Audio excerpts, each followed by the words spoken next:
நாடு பார்த்ததுண்டா, இந்த நாடு பார்த்ததுண்டா, நாடு பார்த்ததுண்டா, இந்த நாடு பார்த்ததுண்டா.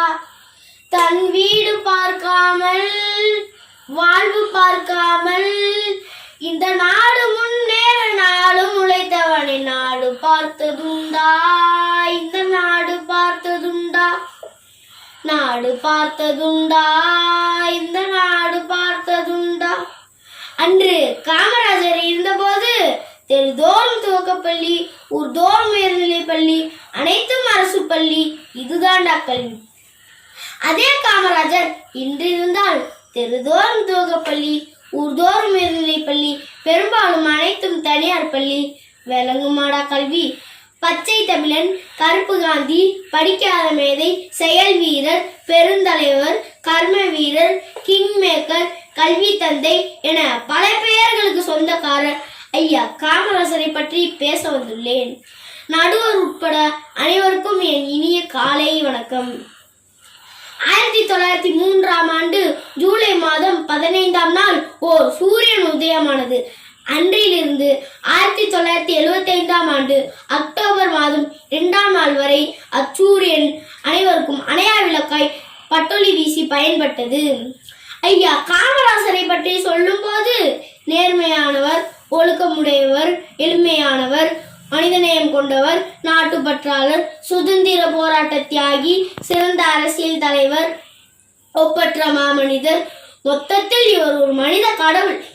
ஒரு முறை அமெரிக்கா பல்கலைக்கழகம் ஒரு ஆய்வு நடத்தியது.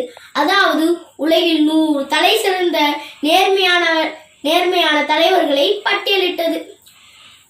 அதில் இந்தியாவில் இருந்து தேர்வான ஒரே மனிதர் ஐயா காமராஜர். 100 தலைவர்களில் அவருக்கு வழங்கப்பட்ட இடம் முதலிடம். அப்படி என்ன செய்தார் அவர்? அரசியல் என்பது பணம் சம்பாதிப்பது அல்ல, மக்கள் சேவை என்பதே அன்றே வாழ்ந்து காட்டியவர். திருமணமே செய்யாமல் வாழ்நாள் முழுவதும் மக்களுக்காகவே பணியாற்றினார். இவர் முதலமைச்சராக இருந்தபோது அரசு பள்ளிக்கூடங்களை அதிகம் தொடங்கி குழந்தைகளுக்காக இலவச கல்வியை கொடுத்தார். மதிய உணவு திட்டத்தை கொண்டு வந்தார். விவசாயம் செழிக்க நீர்த்தேக்கங்கள், அணைக்கட்டுகளை கட்டினார். மாநிலத்தின் பொருளாதாரத்தை முன்னேற்ற பல்வேறு தொழிற்சாலைகளை தொடங்கினார். இவருடைய ஆட்சியில் ஊழல் என்பதே கிடையாது. இவருடைய அமைச்சர்கள் நேர்மையாகவும் உண்மையாகவும் எளிமையாகவும் வாழ்ந்தனர். ஒரு முறை காமராஜரை பேட்டி எடுக்க பத்திரிகையாளர்கள் வந்தார்கள்.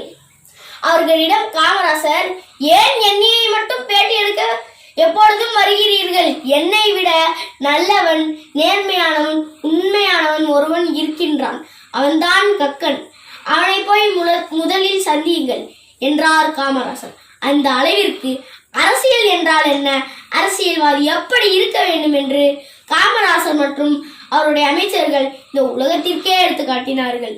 இன்றைய காலகட்டத்தில் ஓர் புகழ்பெற்ற அரசியல்வாதி உயிருடன் இருக்கும் போதோ அல்லது இறக்கும் போதோ அவர்களுடைய சொத்து மதிப்புகள் பல்லாயிரம் கோடியில் இருக்கும். ஆனால் ஐயா காமராஜர் இருந்தபோது அவரிடம் இருந்த சொத்துக்கள் சட்டை பையில் 100 ரூபாய், வங்கி கணக்கில் 125 ரூபாய், 4 கதர் சட்டை, 4 கதர் வேட்டி, 4 கதர் துண்டு, கண்ணாடி 1, பேனா 1, 2 ஜோடி செருப்பு, சமையல் பாத்திரங்கள் 6. இவர் வீட்டை சோதனையிட்ட அதிகாரிகள் காமராஜர் ஏழை அல்ல, பரம ஏழை என்று அறிக்கை தந்தனர். காமராஜரின் பெரிய சொத்து மக்கள் மீது கொண்ட அன்பே ஆகும். காமராஜரை போல் இனி யாரும் பிறக்க போவதில்லை, பிறந்தாலும் அவரை போல் வாழ போவதில்லை. காமராஜரை நாம் என்றென்றும் புகழ்வோம், கொண்டாடுவோம், அவர் வழியை பின்பற்றுவோம். வாய்ப்புக்கு நன்றி கூறி விடைபெறுகிறேன். நன்றி, வணக்கம்.